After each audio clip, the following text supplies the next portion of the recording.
നാട്ടിൽ ഒറ്റയ്ക്ക് താമസിക്കുന്ന സ്ത്രീകളെ കാണുമ്പോൾ ചില ആണുങ്ങൾക്കൊരു തോന്നലുണ്ട്, ചോദിക്കാനും പറയാനൊന്നും ആരുമില്ലല്ലോ, പതിയൊന്ന് തോണ്ടി നോക്കാം, വാട്സാപ്പിൽ മെസ്സേജ് അയക്കാം, കിട്ടിയാൽ കിട്ടട്ടെ.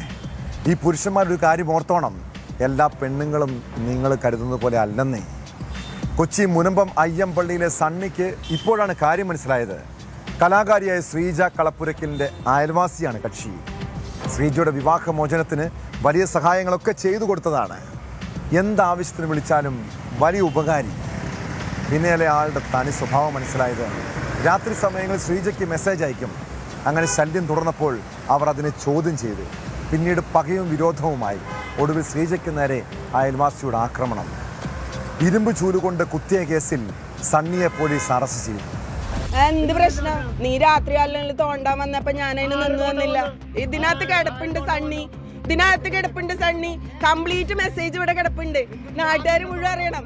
ഇഷ്ടമല്ല തോണ്ടാനും പിച്ചാനും വന്നിട്ട് ഞാൻ നിന്ന് തന്നു. അതെ ഇഷ്ടമല്ല. ഇതിനകത്ത് കയറി വന്ന് താൻ എന്നെ കൈവച്ചതാ. പിന്നെ ഞാനതിന് നിന്നേരാത്തോണ്ടല്ലേ.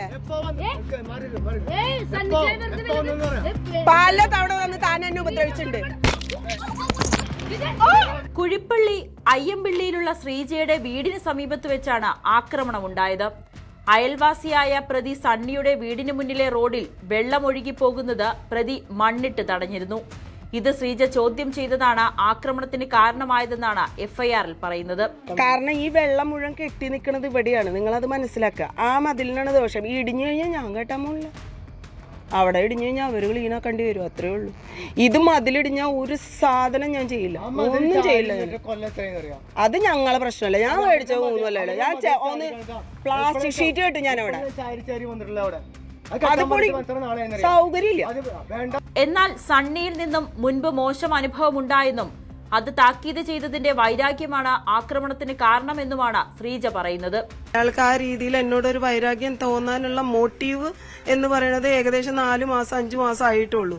അതുവരെ അയാൾ എന്നോട് നല്ല സൗഹാർദ്ദപരമായിട്ട് നിന്ന ഒരു വ്യക്തിയാണ്.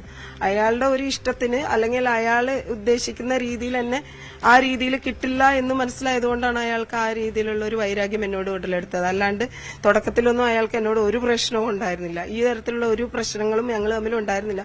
അയാള് വിളിക്കുമ്പോൾ ഫോൺ എടുക്കണം, അയാളോട് ചാറ്റ് ചെയ്യണം, അയാളോട് രാത്രി കാലങ്ങളിൽ സംസാരിക്കണം. അയാളുടെ ഇഷ്ടത്തിന് വരുമ്പോൾ അതിന് പറ്റില്ല എന്നുള്ളത് പ്രതികരിച്ചത് കൊണ്ടാണ് ആ രീതിയിൽ തുടർച്ചയായിട്ട് പ്രശ്നങ്ങൾ വന്നപ്പോൾ ഷാർപ്പായിട്ട് തന്നെ ഞാൻ പറഞ്ഞിട്ടുണ്ട്. പരാതി നൽകിയിട്ടും പോലീസ് നടപടി സ്വീകരിച്ചില്ലെന്നും ശ്രീജ ആരോപിച്ചു. പ്രതിയുടെ രാഷ്ട്രീയ സ്വാധീനമാണ് കാരണമെന്നും ശ്രീജ. ഇപ്പോഴും വധശ്രമത്തിന് കേസെടുത്തിട്ടില്ല എന്നാണ് എന്റെ അറിവ്. എനിക്ക് കിട്ടിയിട്ടുള്ള എഫ്ഐആർ പ്രകാരം അതിനകത്ത് ഞാൻ എന്നെ കൊല്ലാൻ ശ്രമിച്ചു, കൊലപാതകം എന്താ വെച്ചാൽ രണ്ടാമത്തെ എന്റെ മൊഴി എടുത്തിട്ടില്ല. എഫ്ഐആർ ഇടാൻ എന്റെ സ്റ്റേറ്റ്മെന്റ് എടുത്തിട്ടുണ്ടായിരുന്നില്ല. അത് ഉൾപ്പെടുത്തിയിട്ടില്ല എന്നുള്ള മനസ്സിലായിട്ട് ഞാൻ ചോദിച്ച് ചെന്നിട്ടുണ്ടായിരുന്നു. അപ്പൊ അവര് പറഞ്ഞ് CI പറയാതെ അവർക്ക് അത് സെക്ഷൻ എഴുതി ചേർക്കാൻ പറ്റത്തില്ല. അതേപോലെ ഇത്രയും സ്ട്രോങ് ആയിട്ടൊരു എവിഡൻസ്, അയാൾ എന്നെ കുത്തുന്ന ഒരു എവിഡൻസ് ഉണ്ടായിട്ട് പോലും എന്തുകൊണ്ട് സെക്ഷൻ എഴുതി ചേർക്കാൻ പറ്റുന്നില്ല എന്ന് പറഞ്ഞപ്പോൾ ഡോക്ടറായിട്ട് സംസാരിക്കണം എന്നാണ് പറഞ്ഞത്. മാധ്യമങ്ങളിൽ വാർത്തയായതോടെ സണ്ണിയെ മുനമ്പം പോലീസ് കസ്റ്റഡിയിലെടുത്തു. നിലവിൽ അപകടകരമായ ആയുധം ഉപയോഗിച്ച് ഗുരുതരമായി പരിക്കേൽപ്പിക്കലെന്ന BNS 118(1) വകുപ്പ് പ്രകാരമാണ് കേസെടുത്തിരിക്കുന്നത്. പരമ്പരാഗത ക്യാൻവാസുകൾക്ക് പകരം പ്രകൃതിദത്തമായ വസ്തുക്കളിൽ ചിത്രരചന നടത്തുന്ന ശ്രദ്ധേയയായ കലാകാരിയാണ് ശ്രീജ കളപ്പുരയ്ക്കൽ. ഇതിനകത്ത് കിടപ്പുണ്ട് സണ്ണി, കംപ്ലീറ്റ് മെസ്സേജ് ഇവിടെ കിടപ്പുണ്ട്. നാട്ടുകാർ മുഴുവൻ അറിയണം. ഇഷ്ടമല്ല തോണ്ടാനും പിച്ചാനും വന്നിട്ട് ഞാൻ നിന്ന് തന്നു. അതെ ഇഷ്ടമല്ല. ഇതിനകത്ത് കയറി വന്ന് താൻ എന്നെ കൈവച്ചതാ. പിന്നെ ഞാനതിന് നിന്നേരാത്തോണ്ടല്ലേ. പല തവണ വന്ന് താൻ എന്നെ ഉപദ്രവിച്ചിട്ടുണ്ട്. ന്യൂസ് 18 കൊച്ചി. കൂടുതൽ വാർത്തകൾക്ക് news 18 Keralam YouTube channel subscribe ചെയ്യുക.